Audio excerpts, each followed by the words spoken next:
고객님이 사인하셨잖아요. 그럼 저희는 설명한 거예요. 아니, 예금하려고 왔었다니까요. 사인하라는 말밖에 안 했잖아요. 상품명 확인하셨죠? 옆에 작게 써 있잖아요. 그걸 누가 설명해 줬냐고요? 고객님, 지금 와서 그렇게 나오시면 곤란합니다. 본인 책임입니다. 그럼 내가 그날 그냥 고개 끄덕인 게 죄란 말이요? 절차상 문제 없습니다. 더 드릴 말씀 없습니다. 안녕하세요.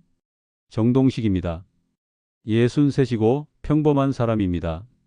퇴직하고 나서 그냥 예금 하나 넣으려다 시작된 일이었어요. 은행에서 시니어 우대 상품이라며 혜택이 좋다 해서 사인 몇 번 했고 그게 전부인 줄 알았죠. 그런데 한 달, 두 달 어느 날 보니까 수천만 원이 없어져 있었어요. 내가 모르는 사이에요. 그것도 예금이 아니라 위험한 펀드였더라고요. 이 이야기를 왜 드리냐면요. 혹시 여러분도 이런 경험 한 번쯤 있으셨을 겁니다. 이게 뭐지? 싶었지만 그냥 넘어갔던 상황. 그냥 다들 한다니까 하고 사인했던 순간. 저도 그랬거든요. 근데 저는 그냥 안 넘겼습니다. 끝까지 따졌고 결국 일부지만 돈도 돌려받았습니다. 이 영상에서 그 얘기를 해보려 합니다. 어떻게 싸워야 하는지, 어디서부터 시작해야 하는지, 사인했어도 돌려받을 수 있는 방법이 있다는 걸 알려드릴 겁니다. 지금은 말해야 바뀌는 시대예요. 부모님이나 지인에게도 꼭 공유해 주세요. 이거 나도 겪을 뻔했는데 싶으시면 꼭 끝까지 들어보시길 바랍니다. 또 누군가가 저처럼 당하지 않게요. 자, 이제 시작하겠습니다. 예금 좀 넣어 보려고 은행에 갔어요. 퇴직하고 나면 큰 돈 들어올 일도 없고 요즘 같은 세상에 그나마 금리 조금 준다길래 그냥 1년짜리 정기예금 생각하고 있었죠. 뭐 욕심 없었어요.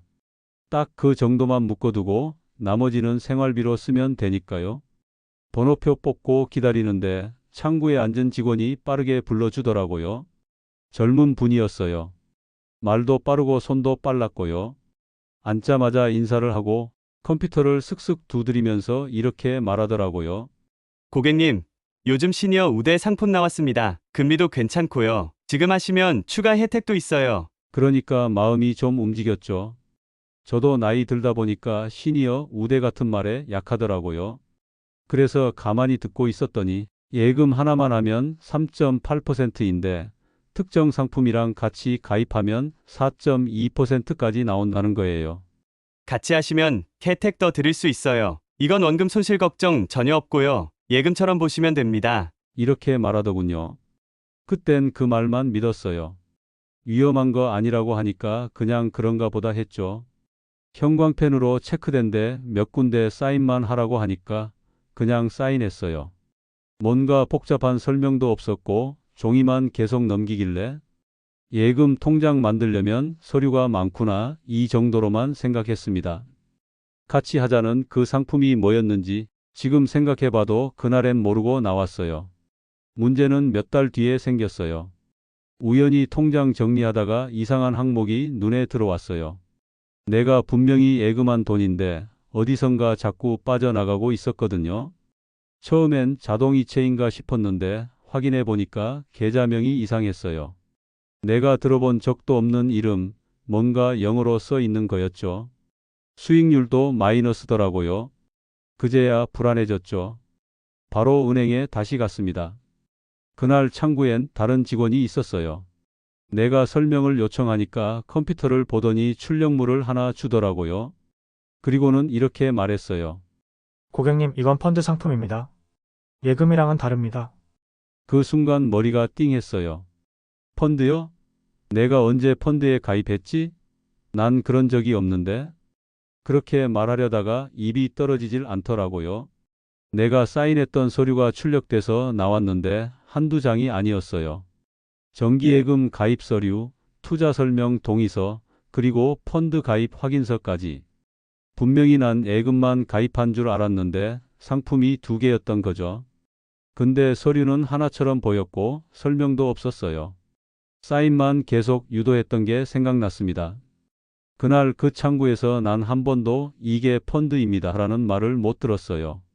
오히려 은행원이 원금 손실 걱정 없어요 라고 했던 말만 기억나요. 손해 볼 일 없다면서요. 그래서 예금이랑 다를 게 없겠거니 한 거였죠. 근데 나중에 보니까 내 돈이 손실 난 상태로 몇 개월이나 있었다는 거 아닙니까? 집에 와서 아내한테 얘기했더니 입을 다물지 못하더라고요. 처음엔 같이 화도 냈지만 결국엔 이런 말 하더군요. 당신이 그냥 사인한 거잖아. 그 말에 더 힘이 빠졌어요. 그래, 내가 사인했지. 맞아. 근데 말이죠. 사인이라는 게 믿고 하는 행위잖아요. 그 사람이 해주는 설명을 듣고 그게 맞다고 생각되면 이름 적는 거잖아요. 근데 설명이 없었어요. 그냥 사인해 주세요. 이건 혜택 있는 거예요. 이런 말뿐이었어요. 그날 이후 밤마다 스스로한테 자꾸 묻기 시작했어요. 내가 잘못한 걸까? 내가 뭘 놓친 걸까? 근데 아무리 돌이켜도 상품의 이름도 위험성도 듣지 못했어요. 그럼 그건 설명하지 않은 쪽이 문제 아닙니까? 서류가 아무리 많아도 이해를 못하면 무슨 소용이에요. 특히 나이 든 사람한테는 더더욱 그렇죠. 상품 설명 없이 사인만 받는 게 그게 정상입니까? 지금 생각해보면 그날 나는 그냥 사인 유도 대상이었어요. 고객이 아니었고요. 그리고 그렇게 내 돈은 수천만 원 넘게 빠져나가기 시작했죠. 서류는 하나였고 상품은 둘이었습니다. 난 하나만 보였고 하나만 들었고 하나만 기억하는데 은행은 두 개를 들이밀었더군요. 집에 와서 계속 생각이 났어요. 아무리 곱씹어봐도 이상했거든요. 나는 분명히 예금 넣는다고 했고 은행에서도 예금 통장만 줬어요. 그런데 펀드 상품이 같이 가입돼 있었다? 어떻게 이럴 수가 있지? 처음엔 설명 안 해줬다는 억울함보다 내가 뭔가 놓쳤나 싶어 내 자신이 더 원망스러웠어요. 진짜 내가 정신없이 사인만 한 걸까? 혹시 그날 무슨 말은 했는데 내가 못 들은 걸까? 그런 생각까지 들더라고요. 다음 날 다시 은행에 갔어요. 어제 설명해준 직원 말고 창구에 앉은 다른 젊은 직원이 응대했어요. 차분하게 내가 지난번에 가입한 상품 다시 확인해 달라고 했어요. 직원이 모니터를 보다가 출력물을 뽑아서 책상 위에 펼쳐주더라고요. 상품 이름이 두 개였습니다. 하나는 정기예금, 다른 하나는 생전 처음 보는 영문 약자 이름이었어요. K-고령 친화 자산 배분 펀드 뭐 그런 이름이었죠. 이름만 보면 뭔가 어르신을 위한 좋은 상품 같아 보이는데 밑에 적힌 내용은 전혀 아니었어요. 수익률 변동성, 원금 손실 가능성, 중도 해지 시 손실률 증가. 내가 예금이라 믿었던 그 돈이 사실은 이 상품에 들어가 있었던 거죠. 고객님, 이 상품은 예금과 함께 가입하신 투자 상품입니다. 당시에 함께 설명드렸을 거예요. 그 말 듣고 진짜 할 말을 잃었습니다. 함께 설명했대요. 언제요? 어디서요? 내가 그날 기억하는 설명이라고는 같이 하시면 혜택 더 드릴게요. 이 말뿐이었어요. 거기다 직원은 서류를 넘기면서 이렇게 덧붙이더군요. 여기 고객님 사인하신 부분입니다. 서류엔 내 이름이, 내 필체가 또렷하게 있었습니다. 부정할 수가 없었어요. 근데 종이 위에 사인했다고 그 모든 책임이 나한테만 있는 건가요? 그럼 설명은 왜 있습니까? 그럼 상담은 왜 하죠? 그날 받아온 출력물을 집에 와서 찬찬히 들여다봤어요. 사인을 한 서류는 총 4장이었고 그 중에 투자상품 가입 동의서가 있었습니다. 근데 정말 화가 난 건 그 동의서 윗부분에 이 상품은 원금이 보장되지 않습니다 라는 문구가 작게 적혀 있었던 거예요. 그 작은 글씨를 보면서 생각했어요. 그걸 알았으면 내가 사인했을까? 나 같으면 적어도 다시 물어봤겠죠. 이건 뭐예요? 하고. 그런데 그날은 달랐어요. 창구에 앉아 있던 나는 설명을 받는 고객이 아니라 빠르게 서명하고 넘어가야 하는 한 명의 번호표였던 거예요. 서류는 하나였어요. 하나로 보였고 그렇게 처리됐고 통장도 하나만 나왔어요. 그런데 실제로는 두 개의 상품이 묶여 있었던 거죠. 하나는 예금, 하나는 펀드. 나한테 보인 건 예금 하나였는데 사인은 두 개짜리 계약서에 들어가 있었던 거예요. 그때 처음 느꼈어요. 이건 그냥 실수로 볼 수 있는 일이 아니구나. 그 상품이 뭔지, 언제 어떻게 빠져나가는지, 원금은 보장되는지 이런 기본적인 설명 없이 계약서를 들이미는 게 정상일까요? 창구 직원이야 하루에도 수십 명 상대하지만 나 같은 사람은 퇴직금 모아서 한 번 방문한 거예요. 내겐 인생의 한순간이었고 그들에겐 그냥 철이 하나였겠죠. 며칠 뒤 아들한테도 이 이야기를 꺼냈어요. 솔직히 가족한테 말하는 것도 쉽지 않았습니다. 내가 뭘 잘못했는지 모르겠다는 말이 참 입에 안 붙더라고요. 그런데 아들은 말을 아끼다 이렇게 말했어요. 아버지 사인하셨다니까요. 그러면 절차상으론 다 된 걸로 보겠죠. 앞으로는 더 조심하셔야 해요. 맞는 말이죠. 틀린 말 아니에요. 근데 그 말 들으니까 더 속상했어요. 내가 무슨 사기꾼한테 돈 맡긴 것도 아니고 은행에 간 건데 왜 내가 이렇게 혼자 책임을 져야 하나 싶었어요. 그날 이후로 생각이 많아졌습니다. 서류에 사인한다고 끝나는 게 아니란 걸 이젠 정말 알겠더라고요. 사인은 내 손으로 하지만 그 전에 내 입으로 물어봐야 했던 거죠. 이건 뭐예요? 위험한 건 없어요? 원금은 보장돼요? 설명서 주세요. 이 네 마디만 했어도 지금 이런 일은 없었을 거예요. 근데 그 네 마디를 하지 못하게 만든 분위기가 있었어요. 창구에서 빠르게 넘겨지는 서류들, 형광펜으로 표시된 곳만 짚어주는 손, 사인만 해주세요 하는 말투. 그게 사람 마음을 조급하게 만들어요. 나만 괜히 까다롭게 굴면 어떡하지? 이런 생각 들게 하거든요.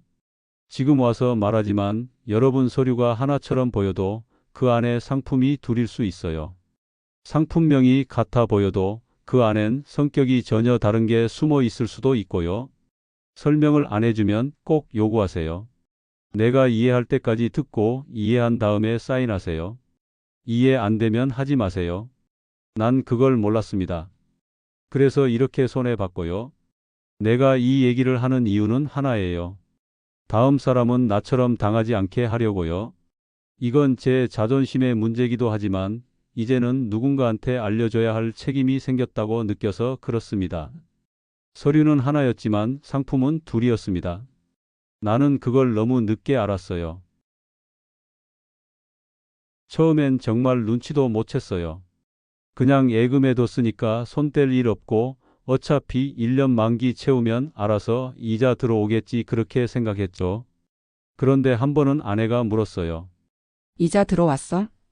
하는데 순간 멈칫하더라고요. 뭐 아직 만기가 안 됐나 싶어서 스마트폰으로 계좌 확인을 했죠. 근데 이상하게도 내가 생각했던 예금 계좌 말고 듣도 보도 못한 계좌가 하나 더 있었어요. 그게 펀드라는 계좌였고 이름부터 낯설었어요. 자산 배분형, 고령우대, 뭐 이런 말들이 붙어 있었는데 뭔가 좋다는 말 같긴 한데 실은 불안했어요. 처음엔 아내한테는 말 안 했어요. 괜히 걱정시킬까 봐요. 그냥 내가 가입했던 은행 앱을 열고 하루에도 몇 번씩 그 펀드 계좌를 들여다봤어요. 처음엔 몰랐는데 가만히 들여다보니까 숫자가 계속 변하더라고요. 올라갔다 내려갔다 그러더니 어느 날은 평가 금액이 확 줄어 있었어요. 처음 넣은 금액보다 몇십만 원이 줄어 있는 걸 보니까 진땀이 나더라고요. 그제야 뭔가 심각하다는 걸 알았죠. 거기까지는 단순히요, 내가 뭘 잘못한 건가 싶었어요. 그런데 어느 날 문자가 하나 왔어요. 자동이체 출금 완료. 마이너스 35만 원. 자동이체요? 뭐가 매달 나가고 있는 거죠? 예금이면 가만히 둬도 되는 거 아닌가요? 이번엔 진짜 이상해서 종이 통장을 들고 은행에 갔어요. 창구에 앉아서 조심스럽게 말했죠. 이거 이 통장 말고 다른 계좌에서 뭐가 계속 빠져나가는데요. 그게 뭔지 알고 싶어서요. 직원이 뭐라고 대답했는지 아세요? 고객님, 그건 투자 상품 관련 자동 납입입니다. 매월 정해진 금액이 계좌에서 펀드로 납입되도록 설정되어 있어요. 아니, 내가 언제 그걸 정했죠? 직원은 또 서류를 꺼내왔어요. 가입 당시 사인한 서류에 분명히 그렇게 설정돼 있다는 겁니다. 그리고는 이렇게 말하더군요. 고객님이 동의하신 부분이라 저희도 안내드렸던 내용입니다. 그 순간 머리가 하얘졌어요. 그 서류에 사인이 있는 건 나도 알고 있어요. 근데 그걸 설명을 듣고 이해한 상태에서 한 사인이라고 볼 수 있나요? 내가 직접 사인한 건 맞아요. 그건 부정 안 해요. 근데 설명을 못 들었어요. 그냥 사인하시면 됩니다. 그 한마디 뿐이었고, 나처럼 나이 든 사람은 상품 이름도 어렵고 무슨 용어인지도 모르잖아요. 자동납입이 뭐고 적립식 펀드가 뭔지도 설명 안 해주면 모르는 게 당연한데, 그걸 그냥 나한테 책임지라고 하면 그건 너무하잖아요. 집에 와서 아내한테 말했어요. 그동안 왜 말을 못 했냐면 솔직히 나도 자존심이 있잖아요. 나 돈 잘못 굴렸다 이런 말 쉽게 못 하죠. 근데 이번엔 얘기 안 하면 안 되겠더라고요. 매달 35만 원씩 빠져나가고 있었대. 그 말에 아내가 놀란 눈으로 저를 쳐다보더라고요. 무슨 소리야? 무슨 돈이 그렇게 빠져나가? 그래서 처음부터 천천히 설명했어요. 그동안 있었던 일, 펀드인지도 모르고 가입한 거, 자동이체 설정도 나중에야 알게 된 거 다 얘기했죠. 아내는 말이 없었어요. 가만히 듣고만 있다가 조용히 이런 말을 하더군요. 당신 혼자 알았으면 더 마음 무너졌겠다. 그 말 들으니까 나도 모르게 울컥했어요. 그때부터 모든 통장을 다시 들여다봤어요. 자동이체 내역부터 펀드 평가, 손익, 가입일자, 심지어 내가 사인한 날짜까지 다 정리했어요. 예전엔 몰랐거든요. 이런 거 그냥 알아서 잘 돌아가는 줄 알았죠. 근데 아니더라고요. 관심 안 가지면 은행은 그냥 조용히 넘어가요. 그리고 손해 봤을 땐 설명했다, 사인하셨다 이렇게 말하죠. 그걸 보면서 느꼈어요. 이 시스템은 아무 말 안 하는 사람을 위한 게 아니구나. 말 안 하면 책임은 나한테 있고 말해도 바뀌는 건 없고. 그래서 생각했어요. 나라도 말해야겠다. 나라도 따져야겠다. 처음부터 싸우자는 건 아니었어요. 그냥 물어보고 싶었어요. 이 상품 대체 뭐예요? 왜 설명 안 해주셨어요? 내가 책임져야 할 만큼 충분히 설명하신 거 맞나요? 그리고 결정했죠. 이건 꼭 따져봐야겠다. 내 돈이기도 하고 내 이름으로 가입된 거기도 하지만 나만 당하고 끝낼 문제는 아닌 것 같아서요. 지금도 가끔 생각해요. 내가 그날 창구에 앉아 있었을 때 조금만 더 뻔뻔하게 이거 설명서 주세요 라고 말했더라면 어땠을까 하고요. 근데 그게 쉬운 게 아니잖아요. 혼자 은행 가면 괜히 위축되고 뭔가 나만 모르는 느낌 들고 그래서 고개만 끄덕이게 되거든요. 그래서 이 이야기 저 혼자만 알고 있을 수가 없었어요. 이걸 듣는 분들도 계시다면 제발 이런 상황 오면 꼭 한번 물어보세요. 사인하기 전에요. 그날부터였어요. 제 돈이 제가 모르는 사이에 계속 빠져나가고 있었다는 걸 진짜로 실감한 건 이쯤 되니까 도무지 혼자 감당할 수가 없겠더라고요. 아무리 생각해도 이해가 안 되는 일이 자꾸 생기고 자꾸 확인할수록 이상한 점만 더 늘어났어요. 그래서 이번엔 마음 단단히 먹고 은행에 다시 갔어요. 이번엔 그냥 묻는 게 아니라 따지러 갔죠. 내가 뭘 잘못했는지 제대로 말 좀 들어보자 싶었습니다. 은행에 도착해서 창구에 앉자마자 조용히 말을 꺼냈어요. 제가요, 예금 넣으러 왔는데 펀드에 가입돼 있었더라고요. 이거 어떻게 된 건지 설명 좀 듣고 싶습니다. 그 말에 직원이 모니터를 들여다보더니만 고개를 끄덕였어요.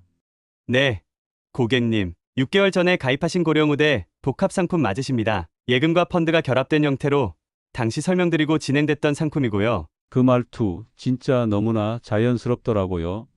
마치 내가 다 알고 가입한 사람처럼. 그래서 물었어요. 설명받았다는 게 어떤 설명을 말씀하시는 거죠? 직원은 화면을 넘기면서 이렇게 말하더군요. 상품 설명서에 서명하신 부분이 있고요. 가입 동의서, 투자위험 고지서 전부 사인하셨습니다. 절차상 문제 없습니다. 순간 머리가 띵했어요. 그 말이 무슨 뜻이냐면 요약하자면 다 고객님이 사인하셨잖아요 였던 거예요. 서류에 사인한 건 사실이에요. 내가 안 했다면야 할 말도 없죠. 하지만 설명 없이 넘겨진 서류에 사인을 하면 그게 모든 책임이 내 몫이 되는 세상인가요? 난 단 한 번도 그 상품이 펀드라는 설명을 들은 적이 없어요. 창구에서 받았던 말은 예금처럼 보시면 돼요. 원금 손실은 거의 없어요. 이게 전부였어요. 근데 거기서 상품 구조는 이렇고요. 수익률은 시장에 따라 다릅니다. 이런 말 한 번이라도 들었으면 절대 그렇게 사인 안 했을 거예요. 그런데 말이죠. 은행은 절대 그런 식으로 인정 안 합니다. 왜냐면요. 설명을 했다고 봐도 되는 구조를 이미 만들어 놨어요. 상품 이름만 불러도 서류만 내밀어도 고객이 고개 끄덕이고 사인하면 설명했다는 거예요. 설명했는지가 아니라 설명했다고 주장할 수 있는 서류만 있으면 된다는 거죠. 직원한테 이렇게 물어봤어요. 이게 위험한 상품이었다는 건 저한텐 설명 안 해주셨잖아요. 그걸 듣고 싶었어요. 그러자 또 서류를 펴보이면서 이렇게 말하더군요. 여기 보시면 투자위험 등급 적극 투자형으로 체크돼 있고요. 고객님이 동의하신 서류입니다. 직원은 고객님 투자 성향에 따라 추천만 드리는 거라 선택은 고객님 몫이십니다. 그 말 듣고 있자니 참 기가 막혔습니다. 내가 언제 적극 투자형으로 체크했나요? 그런 성향이라고 말한 적도 없고 아예 그런 말 자체를 들은 기억이 없는데 서류엔 그렇게 돼 있더라고요. 아마 이거 체크해 주세요 하고 넘긴 거겠죠. 난 그걸 예금용 설문지라고 생각했을 수도 있고요. 그때 알았어요. 이건 단순한 실수가 아니구나. 나 하나 잘못된 게 아니고 시스템 자체가 그렇게 만들어져 있다는 걸요. 설명 안 해도 되게, 물어보지 않아도 그냥 넘어가게, 그렇게 설계된 구조 속에서 난 그냥 너무 순진했을 뿐이에요. 한참을 말없이 앉아 있다가 조용히 물었어요. 그럼요, 이거 지금이라도 해지하면 원금 다 돌려받을 수 있습니까? 고객님, 중도 해지 시 수수료가 발생하고요. 현재 평가 금액이 가입 금액보다 낮기 때문에 손실이 발생할 수 있습니다. 그 순간 참 무너졌어요. 이미 빠져나간 돈도 문제였지만 더 이상 돌릴 수도 없다는 그 말이 너무 차가웠어요. 당신 책임이에요 라는 말보다 더 아프게 들렸죠. 집에 오는 길이 너무 길더라고요. 길도 안 막히는데 그렇게 멀게 느껴질 수가 없었어요. 내 손으로 사인한 그 사문서 몇 장이 내 인생을 그렇게 흔들 수 있다는 걸 그날 알게 됐습니다. 다음 날 가만히 앉아서 통장을 다시 펴봤어요. 사인된 서류 사본도 다시 읽어봤고요. 내가 틀렸다는 증거만 가득했죠. 근데 그 서류들엔 단 한 줄도 고객이 상품의 내용을 완전히 이해했는지 확인했다는 문장은 없었습니다. 이해 못해도 사인하면 끝이에요. 설명 안 해도 서류엔 설명받았다고 적혀 있으니까요. 그렇게 모든 책임이 나한테 넘어온 겁니다. 그게 참 서글펐어요. 며칠을 잠도 제대로 못 잤어요. 해지는 것도 모르고 통장만 들여다보고 인터넷으로 검색도 해보고 투자 상품이 뭔지 펀드가 뭐고 원금 손실이 어떻게 나는 건지 이제야 하나하나 배우는 기분이었죠. 늦어도 너무 늦었어요. 그렇게 공부하듯 알아가다 보니까 이대로는 안 되겠다 싶었어요. 내가 뭔가를 잘못했다고 해도 혼자 꿍 하고 안고 있을 일은 아닌 것 같더라고요. 그래서 아들한테 얘기해 보기로 했어요. 며느리까지 있는 자리에서 말하긴 좀 그래서 조용히 불렀어요. 동네 찻집에서 마주 앉았죠. 아들은 평소처럼 무뚝뚝했어요. 무슨 일이야? 하고 앉자마자 물었고요. 난 천천히 말을 꺼냈어요. 내가 예금하려고 은행 갔다가 잘못해서 이상한 상품을 가입한 것 같다. 펀드였대. 근데 난 그런 줄 몰랐고 지금 보니까 손해가 꽤 크더라. 아들은 표정이 별로 안 바뀌더라고요. 가만히 듣고만 있었어요. 내가 한참 설명하고 있는데 아들이 중간에 한마디 했어요. 사인하셨다면서요. 그러면 뭐 아버지가 모르고 사인하신 거잖아요. 그 말이 그렇게 서늘하게 들릴 줄 몰랐어요. 무슨 비난조로 한 것도 아니고 그냥 사실을 말한 건데 그게 왜 이렇게 마음에 콱 박히는지. 그래, 사인은 했지. 근데 설명을 못 들었어. 라고 말하는데 목소리가 점점 작아지더라고요. 요즘은 다 그렇게 설명하고 진행해요. 그날 상황 기억 안 나시죠?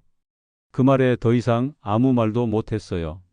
내가 지금 겪고 있는 이 일이 남한테 말하면 말할수록 내가 잘못한 것처럼 들릴까봐 두려웠어요. 그래서 그동안 누구한테도 말 못했던 건데 결국 말했더니 나를 가장 믿어줄 줄 알았던 자식한테까지 의심을 받는 기분이었죠.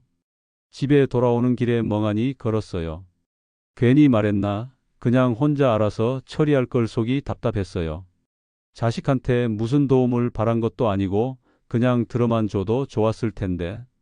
내가 혼자서도 똑똑하게 은행도 보고 돈도 굴릴 줄 아는 아버지라고 생각했을 텐데 그런 아버지가 당했다는 걸 인정하기 싫었던 거겠죠. 아니면 내가 원래 그런 사람으로 보였던 걸지도 모르고요.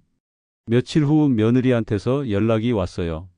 집에 들르겠다고 하더니 무슨 과일이랑 약봉지 같은 걸 사서 들어왔어요. 이런 건 처음이라 좀 당황했는데 표정이 좀 어색하더라고요. 차를 마시며 이런저런 얘기를 하다 내가 일부러 화제를 꺼냈어요.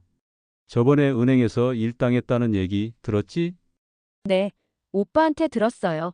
근데 혹시 그냥 좀 복잡한 상품이었던 거 아닌가요? 그 말도 상처였어요. 이건 단순히 내가 몰라서 당한 게 아니라 애초에 설명이 없었던 문제였는데 그걸 아버님이 복잡한 걸 잘 모르셔서 그런 거라는 식으로 받아들이는 순간 그냥 나 혼자 실수한 노인 되는 거잖아요. 그날 밤 다시 통장을 들여다봤어요. 사인한 서류들 사진 찍어 놓은 것도 꺼내서 하나하나 봤어요. 도저히 이해할 수 없는 단어들, 무슨 조건부 전환형이니, 시장 상황 반영형이니 하는 말들이 즐비했어요. 내가 그날 알았을 리가 없죠. 근데 사인은 내 손으로 돼 있으니까 다 내가 책임져야 하는 상황이 돼버렸어요. 마음속에서 이상하게 쓴 감정이 생겼어요. 억울한 것도 아니고 분한 것도 아니고 그보다 더 깊은 무력감 같은 거요. 내가 평생 살아오면서 사람들한테 나름 성실하고 책임감 있는 사람으로 보여졌다고 생각했는데 그게 통하지 않는 순간이더라고요. 내가 모른다는 이유로, 내가 노인이라는 이유로 이 모든 게 그냥 실수가 돼버리는 세상이란 걸 알았어요. 그리고 그 순간부터 결심했어요. 이건 그냥 내가 실수해서 손해본 일로 끝나면 안 된다고. 내가 당한 방식, 설명 없이 진행된 구조, 서류가 쌓여 있는 방식, 직원의 말투 이런 걸 누군가는 말해야 한다고 생각했어요. 자식한테 말해도 못 믿는 이 세상에서 믿을 건 오직 내 입밖에 없더라고요. 처음에는 단순히 내가 운이 없었다고 생각했어요.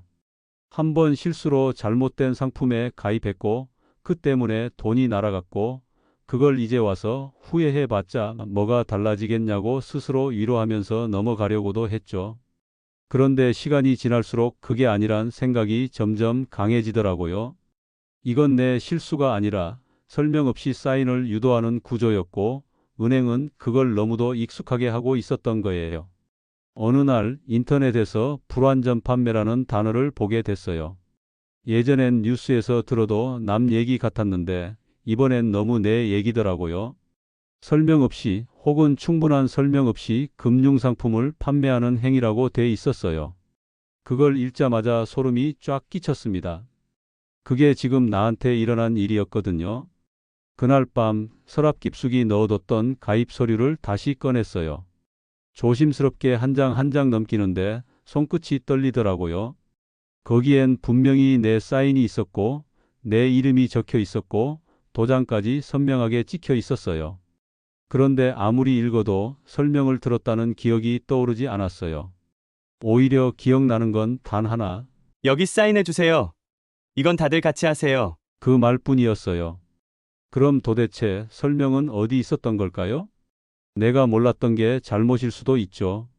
하지만 모를 수밖에 없는 상황이었고 묻기도 어려운 분위기였고 믿을 수밖에 없게 만드는 말투였어요. 문서에는 투자 설명서 제공, 위험 안내 수령이라는 항목에 체크가 돼 있었지만 실제로 그런 걸 내 손에 쥐어준 적은 없었습니다. 설명서를 줬다 해도 읽을 시간도 없이 넘기며 사인만 하시면 돼요라는 말이 먼저였고요. 그제야 문득 그 창구 풍경이 떠오르더라고요. 내 앞에 쌓였던 서류들, 직원이 형광펜으로 체크해준 부분, 빠르게 넘겨지던 종이들. 나는 그걸 보면서 설명을 듣고 있다고 착각했던 것 같아요. 사실은 설명이 아니라 지시였던 거죠. 여기도. 그렇게 사인을 유도당한 거였어요. 누구도 그걸 이해시키려 하지 않았다는 사실이 이제 와서야 분명하게 보였습니다. 그래서 처음으로 은행 민원센터에 전화를 걸었어요. 사실 전화 걸기까지도 한참을 망설였어요. 괜히 나이 들어서 괜한 트집 잡는 사람처럼 보일까봐, 예민하다는 소리 들을까봐 겁도 났어요. 그래도 용기 내서 전화하니까 상담원이 이렇게 말하더라고요. 해당 건은 영업점에서 설명이 이뤄졌고 고객님의 서명도 있으시기 때문에 절차상 문제는 없습니다. 또 그 말이었어요. 사인하셨잖아요. 사인. 그 말이 이제는 공포스럽게 느껴질 지경이었어요. 설명은 없었고 사인만 있었다, 이 한 줄이 내 상황을 정확히 말해주더라고요. 나는 그날 설명을 요구하지 않았어요. 솔직히 말하면 요구할 줄도 몰랐어요. 창구에 앉아 있으면 괜히 죄송하고 빨리 처리해야 할 것 같고 뒤에 사람들 기다리면 눈치 보이고. 그런데 이 모든 게 시스템에 녹아 있다는 걸 이제야 깨달은 거예요. 고객이 조용히 고개 끄덕이고 사인하게 만드는 구조. 그게 이 시스템의 진짜 정체였어요. 아내에게 그 얘기를 했더니 가만히 듣고만 있다가 이렇게 말하더군요. 그래서 이제 어떻게 하려고? 그 물음 앞에 처음엔 망설였어요. 돈을 돌려받을 수도 없고 아무도 잘못했다고 하지 않을 이 상황에서 내가 뭘 할 수 있을까 싶었죠.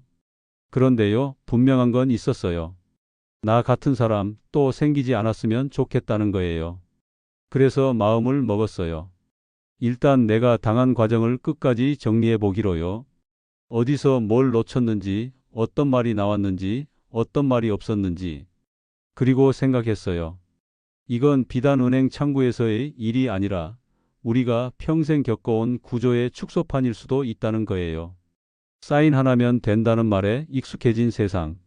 설명 없는 동의, 이해 없는 책임. 그런 걸 너무도 당연하게 받아들이고 살아온 우리 세대에게 이제는 뭔가 말할 때가 된 거 아닐까요? 이제 와서 사인을 지우는 건 불가능해요. 그 종이는 남아있고 그날의 내 순진한 고개 끄덕임도 그대로 기록돼 있어요.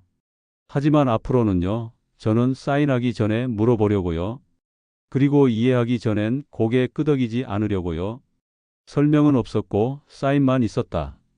다시는 그런 일이 내 앞에서, 누구 앞에서도 반복되지 않게요. 몇 날 며칠을 괜히 집에만 있기가 싫더라고요. 마치 내가 뭔가 잘못한 사람처럼 구석에 처박혀 있고 가족들 얼굴 보기도 민망하고 하루 종일 통장이나 뒤적이고 있는 내 모습이 스스로도 낯설고 초라하게 느껴졌어요. 은행이 문제였다고 머리로는 알면서도 마음 한구석엔 여전히 내가 더 조심했어야지 하는 생각이 남아 있었죠. 근데요, 그 생각이 자꾸 나를 쪼그라들게 만들더라고요. 그래서 어느 날 아침 일찍 일어나서 운동복을 꺼내 입었어요. 오래된 운동화 끈을 다시 조이고 동네 하천 따라 걷기 시작했죠. 아무 생각 없이 걷는데 머릿속에서 계속 그런 말이 맴돌더라고요. 내가 그렇게만 살지는 않았는데. 내가 살아온 길을 생각했어요. 젊을 때 사우디에 있었죠.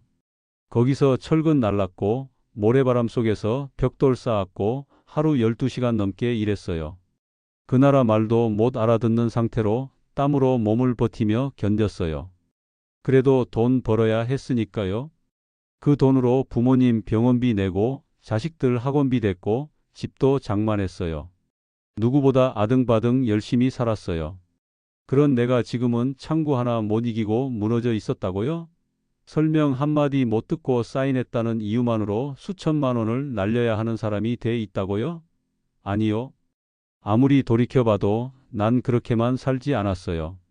적어도 내 삶만큼은 내가 책임지고 살아왔고 그 안에서 부끄럽지 않게 살아왔어요.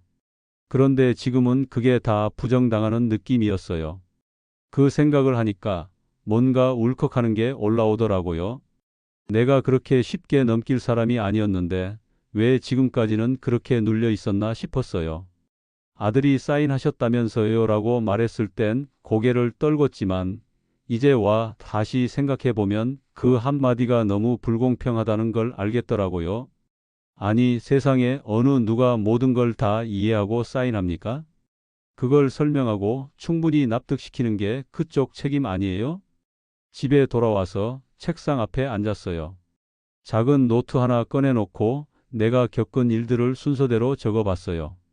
날짜별로, 통화한 내용, 받은 서류, 들었던 말들 그렇게 쓰다 보니까 점점 감정이 정리되더라고요. 그냥 억울하다, 속상하다가 아니라 이건 분명히 누군가가 말해야 할 일이다 싶은 마음이 올라왔어요. 뭘 그렇게 쓰고 있어요? 물어보길래 그냥 웃으며 말했어요. 정리 좀 하려고. 사실 말이 정리지 나한텐 일종의 기록이었어요. 내가 당한 걸 기억하고 잊지 않기 위한 몸부림이기도 했고요. 내가 그렇게 당하고도 아무 말 안 하면 이 구조는 그대로 굴러갈 테니까요. 다음 사람도 설명 못 듣고 사인하고 손해보고 고객님이 사인하셨잖아요 라는 말 듣고 돌아서겠죠. 그때부터 뭔가 달라졌어요. 여전히 돈은 돌아오지 않았고 은행은 여전히 절차상 문제 없다는 말만 반복했지만 내 마음은 조금씩 회복되고 있었어요. 왜냐면요, 내가 스스로를 더 이상 바보 취급하지 않기로 했거든요. 나는 그런 사람 아니에요. 설명 없던 상황에서도 눈치 보며 사인했지만 그걸 문제 삼을 줄 아는 사람이고 그런 일은 다시는 겪지 않겠다고 다짐할 줄 아는 사람입니다. 정리한 내용 중 일부를 복지관 법률상 담실에 들고 갔어요. 작은 희망이라도 걸어보자는 마음이었죠. 그곳에 계신 분은 말하더라고요. 이건 설명 부족이 맞고 사실상 불완전 판매로 볼 수 있습니다. 내용 증명 한번 보내보시는 것도 방법이에요. 그 말 한마디가 그렇게 고맙더라고요. 처음으로 누군가 내 얘기를, 내 시선을, 내 억울함을 이해해주는 느낌이었어요. 그날 집에 오면서 스스로한테 한마디 했어요. 동식아, 너 그렇게만 살진 않았잖아. 그래요. 나는 그렇게만 살지 않았습니다. 무력하고 눈치 보고 억울함도 말 못하고 사는 그런 사람 아니에요. 지금까지 그랬던 건 너무 믿었고 너무 참았고 너무 조용했기 때문이었죠. 하지만 이젠 다릅니다. 이제는 말해야겠다고 마음먹었어요. 처음부터 싸우려고 했던 건 아니었어요. 그저 억울했고 뭔가 잘못된 것 같았고 최소한 제대로 설명이라도 듣고 싶었던 마음이었죠. 하지만 다녀오는 곳마다 들리는 말은 똑같았어요. 고객님이 사인하셨잖아요. 그 말이 내 속을 서서히 뒤집어 놓았어요. 그래요. 내가 사인했어요. 근데 그게 전부라고요? 설명 없이? 구조도 모르고 용어도 모르고 무슨 돈이 어떻게 들어가고 나오는지도 모르는 상태에서 사인 하나 했다고 이 모든 책임을 뒤집어 씌우는 게 말이 됩니까? 그래서 결정했어요. 가만히 있으면 안 되겠다. 이건 내 돈을 지키는 문제가 아니라 내 존엄을 지키는 문제라고요. 나중에 손해를 복구하지 못하더라도 최소한 그날 그 말은 아니었어야 했다고, 설명은 있었어야 했다고 한 번은 분명히 말해야겠더라고요. 싸우기로 마음먹은 건 그런 이유 때문이었어요. 가장 먼저 한 건 정리였어요.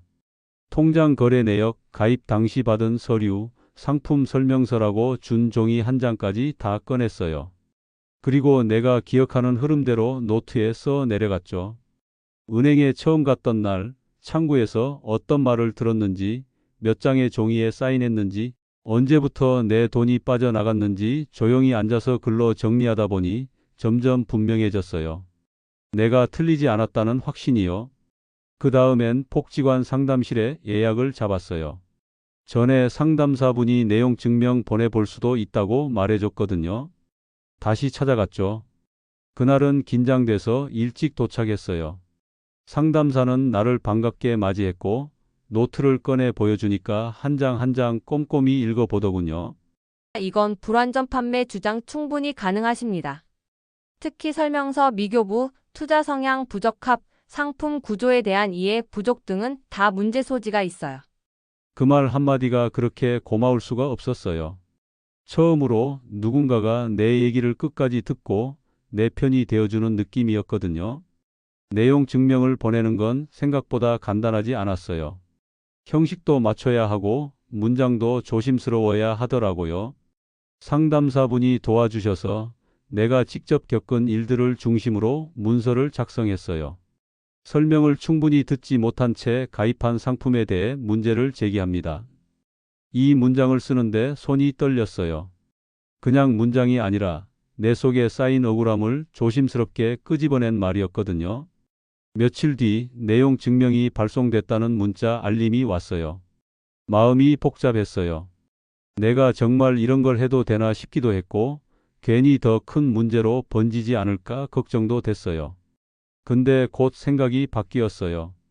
지금 이게 큰 문제 아니면 뭐가 큰 문제입니까?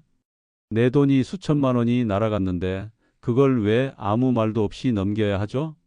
이렇게라도 안 하면 아무도 들어주지 않는다는 걸 이제는 알게 됐어요. 은행 쪽에서도 연락이 왔어요. 담당 팀장이 직접 전화를 했더라고요. 목소리가 정중했어요. 내용 증명 관련해서 내부 검토 중입니다. 고객님의 입장은 잘 이해하고 있고요. 내부 교육이나 설명 절차에 있어서 미흡했던 부분이 있었는지도 살펴보겠습니다. 그제야 처음으로 설명이 부족했다는 말을 들은 셈이었어요. 아직 뭔가 해결된 건 아니지만 최소한 내가 이상한 사람이 아니라는 걸 인정받는 느낌이었죠. 아들에게도 말했어요. 나 은행이랑 싸우기로 했다. 아들은 놀란 눈치였지만 이젠 예전처럼 의심하거나 넘기지 않더라고요. 오히려 한참 듣고 나더니 이렇게 말하더라고요. 아들 잘하셨어요. 그냥 넘어가지 않으셔서 다행이에요. 그 말에 조금은 위로가 됐어요. 결국 중요한 건 나 자신을 믿는 거였어요. 설명도 없이 복잡한 서류 내밀며 사인만 유도하는 구조 속에서 내가 조용히 고개 끄덕였다 해서 그게 모든 책임이 되는 건 아니잖아요. 지금도 무서운 건 있어요. 이 싸움이 어디까지 이어질지 결과가 어떨지 모르니까요. 그래도 이제는 가만히 있지 않기로 했어요. 나는 설명을 듣지 못했다는 이 한마디가 어떤 변명보다 강하다는 걸 알았으니까요. 그리고 그걸 말하는 게 부끄러운 일이 아니라는 것도요. 싸우기로 했어요. 돈 때문만은 아니에요. 내가 살아온 인생, 내가 쌓아온 시간, 그리고 지금의 나를 위해서요. 이 싸움이 나 하나로 끝나는 게 아니라 누군가에게는 경고가 되고 또 누군가에게는 용기가 되기를 바라면서요. 그렇게 싸워보기로 했습니다. 조용히 그리고 단단하게. 내용 증명을 보낸 지 딱 보름쯤 지났을 때였어요. 은행에서 다시 연락이 왔습니다. 이번엔 전보다 더 조심스러운 말투였어요. 고객님, 내부적으로도 여러 자료를 검토했고요. 당시 설명 절차가 다소 미흡했던 부분이 확인되었습니다. 원하신다면 환급 가능 여부를 논의해보는 자리를 마련하겠습니다. 그 말을 듣는 순간 속이 울컥했어요. 된다는 말보다 미흡했다는 말이 먼저였기 때문이에요. 처음부터 그 한마디만 들었어도 이렇게까지 상처받지는 않았을 거예요. 며칠 뒤 은행에 다시 갔습니다. 이번엔 다른 분위기였어요. 예전처럼 번호표 뽑고 앉아서 기다리는 게 아니라 별도 상담실로 안내받았고 응대하던 직원들도 정중했어요. 내가 처음 갔던 날과는 전혀 다른 느낌이었죠. 팀장과 담당 실무자 2명이 앉아 있었고 간단히 사과의 말을 건넨 뒤 본론으로 들어갔어요. 이번 건에 대해 고객님의 말씀을 종합적으로 반영해 펀드 가입 당시 납입된 금액 중 손실분의 일부를 보전해 드리는 형태로 조정안을 준비했습니다. 그게 무슨 뜻인지 정확히는 몰랐지만 정중하게 묻고 확인하며 대화를 이어갔어요. 결과적으로는 투자 원금 전액은 아니지만 손실의 70% 정도를 환급받는 걸로 합의가 됐습니다. 서류상으로는 소비자 보호 차원의 내부 결정이라 쓰여 있었고 예외적 조치라는 문구도 있었지만 제게는 아주 단순했어요. 은행이 책임을 완전히 인정한 건 아니라도 적어도 내 말이 틀리지 않았다는 걸 스스로 확인한 셈이니까요. 그날 상담실을 나오면서 이상하게 눈물이 핑 돌았어요. 통장에 다시 들어온 돈을 보고 그런 게 아니었어요. 아, 내가 맞았구나. 내가 헛소리한 게 아니었구나라는 확신 때문이었어요. 이게 말이 안 되는 일이라는 걸 설명하고 증명하고 그걸 받아들이게 하는 데까지 얼마나 많은 용기가 필요했는지 나는 알아요. 그날 밤 아들에게도 이야기했어요. 일부 돌려받게 됐다. 조용히 말했는데 아들은 진심으로 놀란 표정이었어요. 진짜요? 아버지 잘하셨어요. 대단하시네요. 그 말이 그렇게 따뜻하게 들릴 줄 몰랐어요. 처음엔 나를 이해 못했던 그 아이가 지금은 내 이야기를 제대로 들어주고 내 선택을 인정해주는 모습이 너무 고마웠어요. 그리고 그 순간 깨달았어요. 내가 정말로 돌려받은 건 그 돈 몇백만 원이 아니라는 걸요.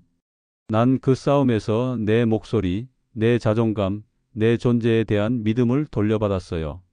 며느리도 나중에 와서 이런 말을 하더라고요. 저도 사실 처음엔 잘 몰랐어요. 근데 자세히 들어보니까 아버님 말씀이 맞는 거였더라고요. 앞으로 저희도 은행 가면 더 꼼꼼히 물어볼게요. 그 말 들으면서 내가 이 일을 겪은 게 어쩌면 누군가한테는 작은 경고가 될 수도 있겠구나 싶었어요. 그날 이후로 나는 은행 갈 일이 생기면 예전처럼 그냥 고개 끄덕이며 사인하지 않아요. 무조건 묻습니다. 이거 무슨 상품이에요? 위험성은요? 설명서 주세요. 그리고 주변 어르신들께도 말해요. 설명 안 하면 하지 마세요. 세상은 여전히 빠르고 복잡하고 노인들한테 친절하지 않아요. 하지만 그 안에서 나 하나라도 누군가에게는 말해도 되는 사람, 당해도 되는 게 아니라는 걸 보여준 사람이 되었다면 이 싸움은 충분히 의미 있었다고 생각해요. 돌려받은 건 돈만이 아니었습니다. 그보다 훨씬 중요한 것들을 되찾았습니다. 그리고 그걸 가능하게 만든 건 처음으로 이건 아니지 않냐라고 말했던 그 작은 용기 하나였어요. 지금도 가끔 그날 창구에 앉아 있던 내 모습이 떠올라요. 고개를 끄덕이며 사인하던 내 손, 무슨 말인지도 모르고 웃으며 대답하던 내 얼굴. 그땐 몰랐어요. 그 한 번의 사인이 내 통장에서 돈을 어떻게 빼가게 될지. 아니, 그보다도 그 한 번의 고개 끄덕임이 누군가에겐 설명을 했다고 증명할 수 있는 도장이 된다는 걸 몰랐어요. 근데 이제는 알아요. 말하지 않으면 아무도 바뀌지 않는다는 걸요. 난 처음에 그냥 억울했어요. 그랬다가 화가 났고 나중엔 슬펐어요. 근데 마지막에 가서는 알게 됐어요. 이건 내가 말하지 않으면 다음 사람도 똑같이 당할 수 있다는 거. 조용히 사인하고 속으로만 이상하다 느끼고 나중에 피해봐도 그땐 이미 늦었다는 거. 싸움은 끝났고 일부 돈은 돌려받았어요. 근데 진짜 중요한 건 그게 아니었어요. 나는 이번 일을 통해 알게 된 게 너무 많아요. 예전엔 몰랐어요. 은행이 상품을 권유할 때 고객이 얼마만큼 자세히 물어야 하는지, 설명서 달라고 하는 게 권리인지 몰랐고, 내가 이해하지 못하면 사인하지 않아도 된다는 것도 몰랐어요. 그냥 다들 그렇게 한다니까 나도 따라갔던 거예요. 근데 그 다들이 정확히 뭘 알고 있었는지는 아무도 확인하지 않았어요. 이제는 사인할 땐 묻습니다. 이거 원금 보장됩니까? 수수료 얼마예요? 이거 나중에 돈 뺄 때 손해보나요? 그리고 설명서를 요구합니다. 이거 문자로 보내주세요. 내가 이해할 수 있도록 다시 설명해 주세요. 처음엔 민망했어요. 괜히 깐깐한 사람처럼 보일까봐. 근데요, 아무 말도 안 하고 당하는 것보다 100배는 낫습니다. 그리고 이 말을 꼭 드리고 싶어요. 혹시 이 영상을 보고 계신 분들 중에 나도 이런 일 있었는데 싶은 분들 꼭 말하세요. 늦지 않았어요. 설명서 못 받았으면 다시 요청하세요. 이해 못했으면 다시 물어보세요. 당한 건 창피한 게 아닙니다. 아무 말도 안 하고 넘어가는 게 진짜 손해입니다. 어르신들, 우리 세대는요, 참는데 익숙해요. 무언가를 요구하는 것보다 조용히 넘기는 걸 미덕으로 배웠고, 그냥 그런가 보다 하고 넘기는데 익숙했어요. 근데요, 은행도 사회도 그걸 잘 알아요. 우리가 따지지 않는다는 걸요. 그래서 더더욱 말해야 됩니다. 말하면 바뀝니다. 내가 싸워서 세상이 바뀌는 건 아닐지 몰라도 최소한 내 통장은 지킬 수 있습니다. 내 자식한테 그땐 그렇게 해서 당했어라고 당당하게 얘기해 줄 수 있습니다. 이 영상 보신 분들 오늘 딱 하나만 기억해 주세요. 설명 없이 하는 사인은 하지 마세요. 그 한 줄만 지켜도 저 같은 일은 막을 수 있습니다. 이게 제 이야기의 끝이자 여러분께 드리는 첫 번째 조언입니다. 저는 그날 그냥 예금 하나 가입하러 갔던 사람이었습니다. 근데 설명도 없이 사인만 하라고 해서 그대로 했더니 수천만 원이 빠져나갔고 몇 달이 지나서야 그 사실을 알게 됐습니다. 처음엔 제가 바보 같아서 그런 줄 알았어요. 근데 아니었어요. 설명 없이 진행되는 구조가 문제였고 아무도 그걸 이상하게 여기지 않는 분위기가 더 큰 문제였던 거죠. 이제는 말씀드릴 수 있어요. 서류에 사인하기 전에 반드시 묻고 확인하셔야 합니다. 이게 무슨 상품인지, 어떤 위험이 있는지 설명은 받았는지, 이해가 됐는지. 그걸 하지 않으면 손해는 고스란히 내 몫이 됩니다. 그리고 이걸 말씀드리고 싶어요. 당하신 분이 있다면 절대 혼자 고민하지 마세요. 누구에게든 털어놓고 조언도 구하고 필요한 경우에는 대응도 하셔야 합니다. 말해야 바뀝니다. 처음은 작고 부끄럽게 느껴질 수 있지만 그 작은 말 한마디가 나 자신을 지켜줍니다. 이야기가 도움이 되셨다면 구독과 좋아요 눌러주시고 주변 부모님이나 지인에게도 꼭 공유해 주세요. 설명 없이 사인하지 마세요. 이 한 문장이 누군가의 소중한 노후를 지켜줄 수도 있습니다. 들어주셔서 고맙습니다.